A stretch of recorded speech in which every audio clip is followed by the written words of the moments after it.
আসসালামু আলাইকুম। এটিএন বাংলা সংবাদে সবাইকে স্বাগত জানাচ্ছি। আফরোজ আক্তার কামাল। শুরুতেই বিআরবি কেবলস সংবাদ শিরোনাম। ফেব্রুয়ারিতে একই দিনে জাতীয় নির্বাচন ও গণভোট। প্রধান উপদেষ্টা, ভোটের সংখ্যানুপাতে হবে উচ্চকক্ষ। সংসদকে 6 মাসের মধ্যে সংবিধান সংস্কার করতে হবে। ফেব্রুয়ারির প্রথমার্ধে নির্বাচন এবং একই দিন গণভোটের সিদ্ধান্তে সরকারকে সাধুবাদ জানিয়েছে বিএনপি। স্থায়ী কমিটির বৈঠক শেষে জানালেন মির্জা ফখরুল। প্রধান উপদেষ্টার ভাষণ, স্বাক্ষরিত জুলাই সনদের লঙ্ঘন। সালাউদ্দিন আহমেদ, নতুন সংকট তৈরি করবে মিয়া গোলাম পরোয়ার। আদেশে রাষ্ট্রপতির স্বাক্ষর দুঃখজনক, সামন্তা শারমিন। মানবতা বিরোধী অপরাধে শেখ হাসিনা সহ 3 জনের বিরুদ্ধে মামলার রায় 17 নভেম্বর। সর্বোচ্চ শাস্তির প্রত্যাশা চিফ প্রসিকিউটরের।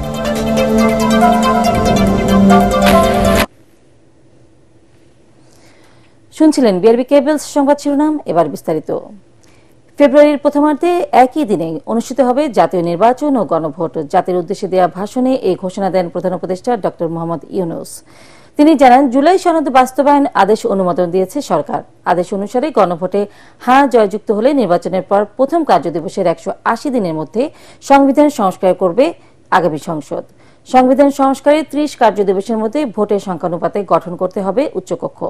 সুষ্ঠু নির্বাচন আয়োজনে অভ্যুত্থানের সপক্ষের রাজনৈতিক দলগুলোকে ঐক্যবদ্ধ থাকার আহ্বান জানান প্রধান উপদেষ্টা।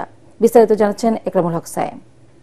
আমরা সকল বিষয় বিবেচনা করে সিদ্ধান্ত নিয়েছি যে আগামী জাতীয় সংসদ নির্বাচনের দিনেই গণভোটের আয়োজন করা হবে।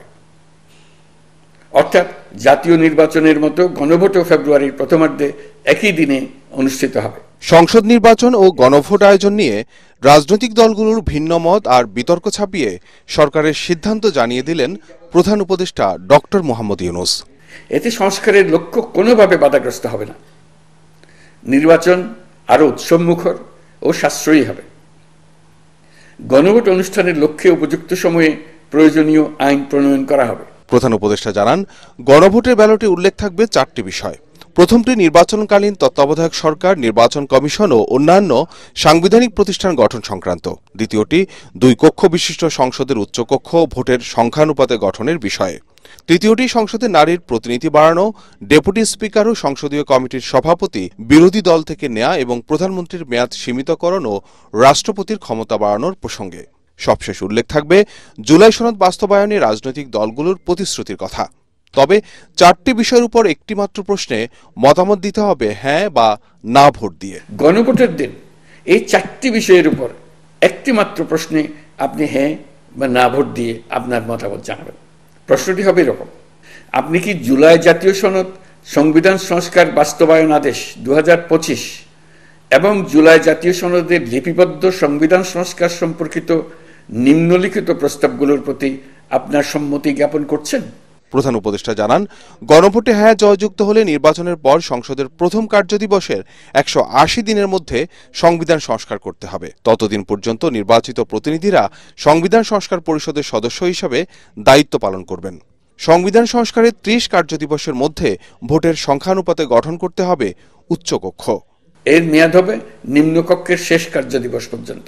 100 জন সদস্য বিশিষ্ট একটি উচ্চকক্ষ গঠিত হবে এবং সংবিধান সংশোধন করতে হলে উচ্চকক্ষের সংখ্যাগরিষ্ঠ সদস্যের অনুমোদন দরকার হবে। জুলাই সনদ বাস্তবায়নের অঙ্গীকারনামা অনুসারে সংবিধানে জুলাই জাতীয় সনদ অন্তর্ভুক্ত করার ব্যবস্থা গ্রহণ করা। আগামী ফেব্রুয়ারিতে সুষ্ঠু নির্বাচন অনুষ্ঠানের বিষয়ে অভ্যুত্থানের সপক্ষের রাজনৈতিক দলগুলোকে অবশ্যই ঐক্যবদ্ধ থাকতে হবে। জাতির উদ্দেশ্যে দেয়া ভাষণে গত 15 মাসে বিভিন্ন চ্যালেঞ্জ উত্তরণে নানা পদক্ষেপের কথা তুলে ধরেন অন্তর্বর্তীকালীন সরকারের প্রধান। অভ্যুত্থানের পর দায়িত্ব গ্রহণ করে অর্থনীতিকে গভীর গহ্বর থেকে উদ্ধার করা ছিল আমাদের জন্য একটা বিরাট চ্যালেঞ্জ। গত 15 মাসে আমরা সেই চ্যালেঞ্জ উতরাতে সক্ষম হয়েছে। ইকরামুল হক সায়েম, এটিএন বাংলা, ঢাকা। এদিকে জাতীয় জুলাই সনদ বাস্তবায়ন আদেশ 2025 জারি করেছেন রাষ্ট্রপতি মোহাম্মদ শাহাবুদ্দিন। আইন, বিচার ও সংসদ বিষয়ক মন্ত্রণালয়ের লেজিসলেটিভ ও সংসদ বিষয়ক বিভাগ থেকে এই বিষয়ে গেজেট প্রকাশ করা হয়েছে। এর আগে দুপুরে রাষ্ট্রপতির কাছে জাতীয় সনদ বাস্তবায়ন আদেশ প্রেরণের আগে আদেশের সারসংক্ষেপে স্বাক্ষর করেন প্রধান উপদেষ্টা অধ্যাপক ডক্টর মোহাম্মদ ইউনূস। প্রধান উপদেষ্টার সভাপতিত্বে উপদেষ্টা পরিষদের সভায় জুলাই জাতীয় সনদ বাস্তবায়ন আদেশ অনুমোদন দেওয়া হয়।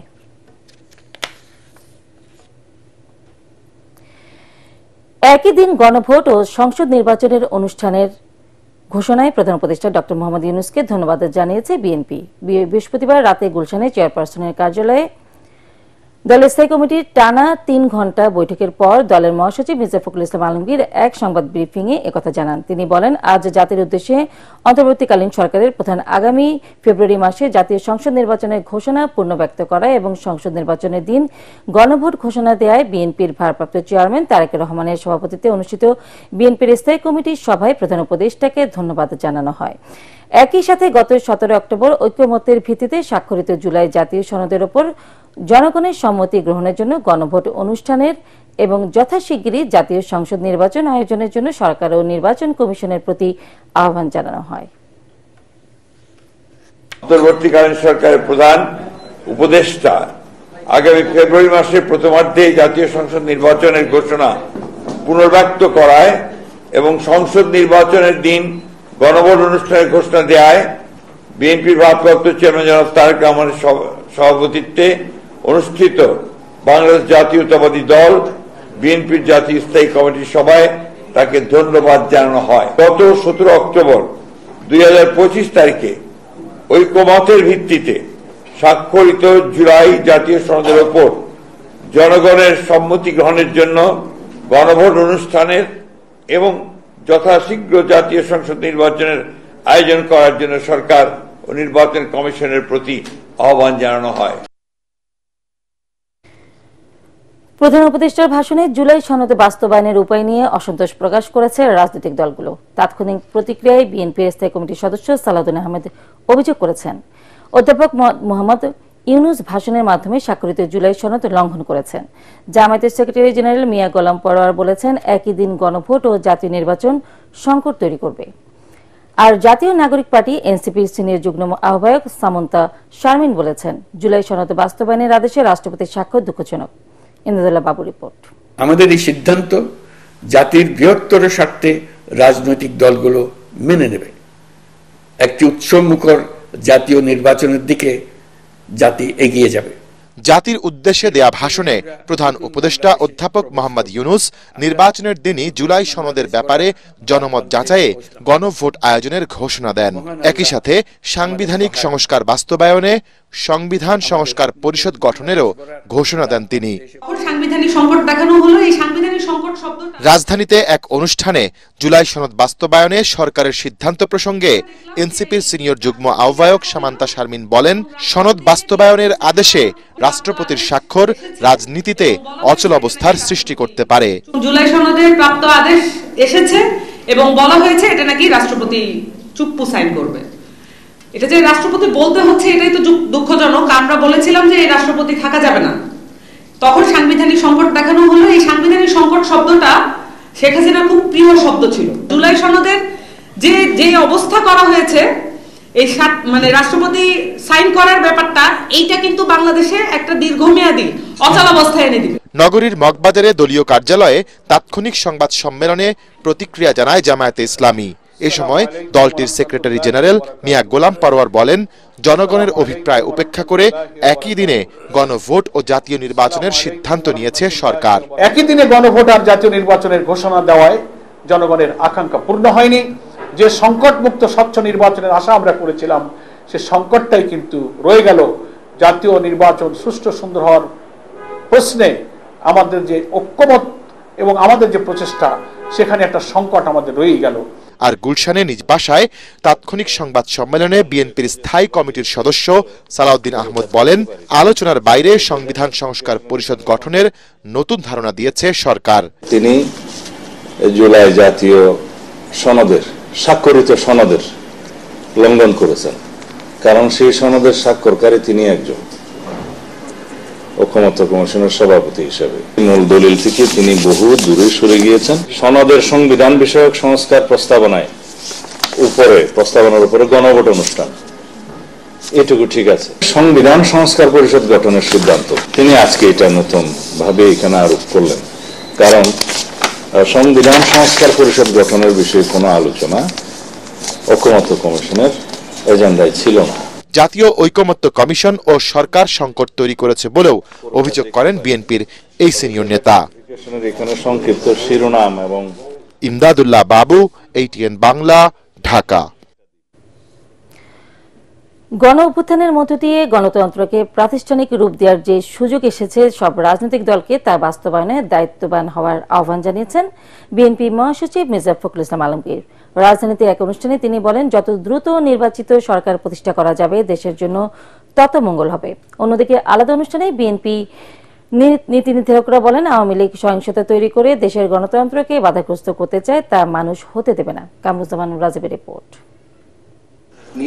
রাজধানীর একটি হোটেলে জাতীয় সংসদ নির্বাচন অনুষ্ঠানে জাতীয় ঐক্যের প্রয়োজনীয়তা শীর্ষক নির্বাচন সংলাপের আয়োজন করে foundation for strategic and development studies FSDS। এতে বিএনপি সহ ফ্যাসিবাদ বিরোধী আন্দোলনে অংশ নেওয়া দলের শীর্ষ নেতা ও সুশীল সমাজের প্রতিনিধিরা অংশ নেন। বক্তারা বলেন, সংস্কারের নামে বিভাজন নয়, গণতান্ত্রিক উত্তরণে প্রয়োজন জাতীয় ঐক্য। ঐক্য বজায় রাখতে ব্যর্থ হলে দেশ আবারও ফ্যাসিবাদের কবলে পড়বে।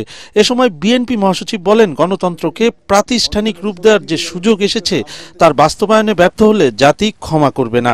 যে বিতর্কগুলো তৈরি হচ্ছিল নির্বাচন নিয়ে, সেই বিতর্কের মধ্যে আজকে ইউনূসের বক্তৃতা অত্যন্ত রাষ্ট্রনায়কিত হয়েছে এবং তিনি যে আজকে 4 দফার কথা বলেছেন, এটা মেনে নিয়ে আমাদের সকল রাজনৈতিক দলের উচিত এখন ইলেকশনের দিকে আগানো এবং আর কোনো জটিলতা তৈরি না করা। এখানে বিএনপি সহ বড় রাজনৈতিক দলগুলোকে কিন্তু সরকার আইন শৃঙ্খলা বাহিনীর চেয়ে বেশি কার্যকর ভূমিকা পালন করতে হবে, কিন্তু রাজনৈতিক দলগুলোর সেই দায়িত্বশীল আচরণ, তাদের নেতা কর্মীদের প্রতি সেই ইনস্ট্রাকশন আমরা কিন্তু লক্ষ্য করছি না। প্রধান উপদেষ্টা যে বক্তব্য দিয়েছেন এর মধ্যে দ্বিমত থাকতে পারে।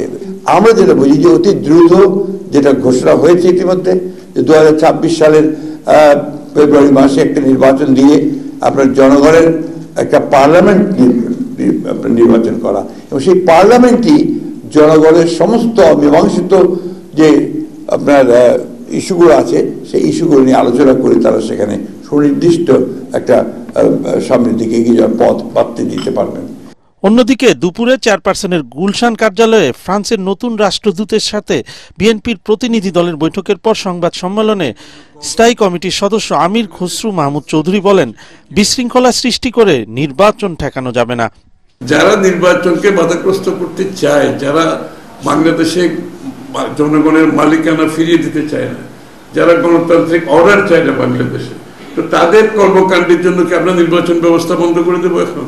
নয়াপল্টন কেন্দ্রীয় কার্যালয়ে আরেক অনুষ্ঠানে বিএনপির সিনিয়র যুগ্ম মহাসচিব রুহুল কবির রিজভী বলেন, সহিংসতা তৈরি করে পরাজিত শক্তি ফিরে আসতে পারবে না। গণতন্ত্র বিরোধী ষড়যন্ত্র ঠেকাতে সুষ্ঠু নির্বাচনের বিকল্প নেই। শিশু হত্যা করেছেন, কিশোর হত্যা করেছেন, শত শত, একটা দুটো নয়, তো তার বিচার হবে না? এখন এই বিচারকে প্রতিহত করার জন্য বেআইনি ভাবে হামলা করা হয়েছে, বোমাবাজি করা হয়েছে, বাসে আগুন দেওয়া হয়েছে, বাস চালককে আগুনে পুড়িয়ে হত্যা করা হয়েছে। কামরুজ্জামান রাজীব, ATN বাংলা, ঢাকা। সন্ধানী লাইফ ইন্স্যুরেন্স আন্তর্জাতিক সংবাদ।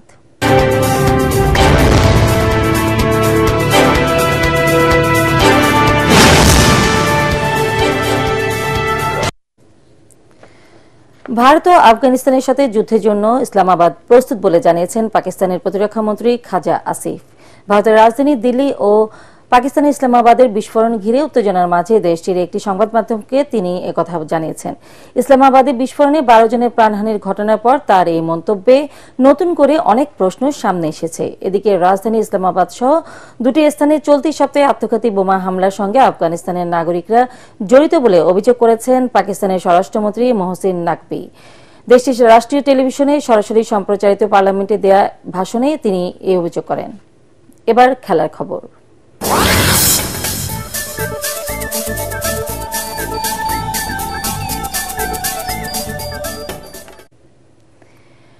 শেষ মুহূর্তে গোল খেয়ে নেপালের বিপক্ষে ফিফা প্রীতি ফুটবল ম্যাচে নিশ্চিত জয় হাতছাড়া হয়েছে বাংলাদেশের। 2-2 গোলে ড্র করেছে বাংলাদেশ। প্রথমার্ধে 1-0 গোলে পিছিয়ে পড়েছিল স্বাগতিকরা। চাপ মাথায় নিয়ে দ্বিতীয়ার্ধ শুরু হতে স্বাগতিকরা দারুণভাবে ঘুরে দাঁড়ায়। হামজা চৌধুরী করেন জোড়া গোল। তবে শেষ পর্যন্ত আর জয় পায়নি হেভিয়ার ক্যাব্রারের দল। দ্বিতীয়ার্ধে খেলা শুরুর দ্বিতীয় মিনিটেই বাংলাদেশকে সমতায় ফেরান দলের সবচেয়ে বড় তারকা হামজা দেওয়ান চৌধুরী। ঢাকা জাতীয় স্টেডিয়ামের দর্শকদের আনন্দের বন্যায় ভাসিয়ে দুর্দান্ত বাইসাইকেল কিকে গোল করেন হামজা। এরপর 50 মিনিটে বাংলাদেশ পেনাল্টি পায়। এবারও হামজাই গোল করে দলকে এগিয়ে দেন 2-1 ব্যবধানে। বাংলাদেশ গোল হজম করেছিল 29 মিনিটে রক্ষণভাগের ভুলের কারণে। নেপালের রোহিত চাঁদ বক্সের বাইরে থেকে শট নিয়ে গোল করেন। দ্বিতীয়ার্ধে জুনিয়র সোহেল রানাকে বসিয়ে সামিত সোমকে মাঠে নামান কোচ হাবিয়ার ক্যাবেরার।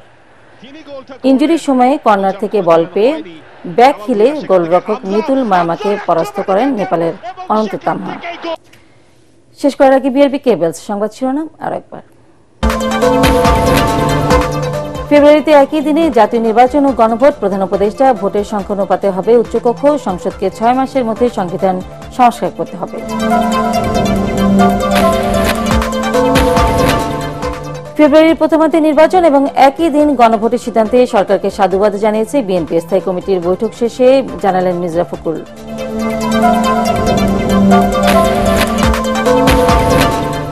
প্রধান উপদেষ্টার ভাষণ স্বাক্ষরিত জুলাই সনদের লঙ্ঘন। সালাউদ্দিন আহমেদ নতুন সংকট তৈরি করবে মিয়া গোলাম পরোয়ার।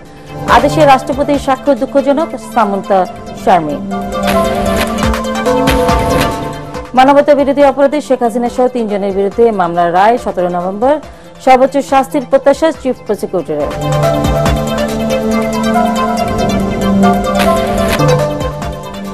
পরবর্তী সংবাদ দেখার আমন্ত্রণ জানিয়ে এখনকার মতো শেষ করছি। এটিএন বাংলা সংবাদ ইউটিউবে দেখতে ব্রাউজ করুন YouTube/ATN বাংলা নিউজ। ধন্যবাদ সবাইকে।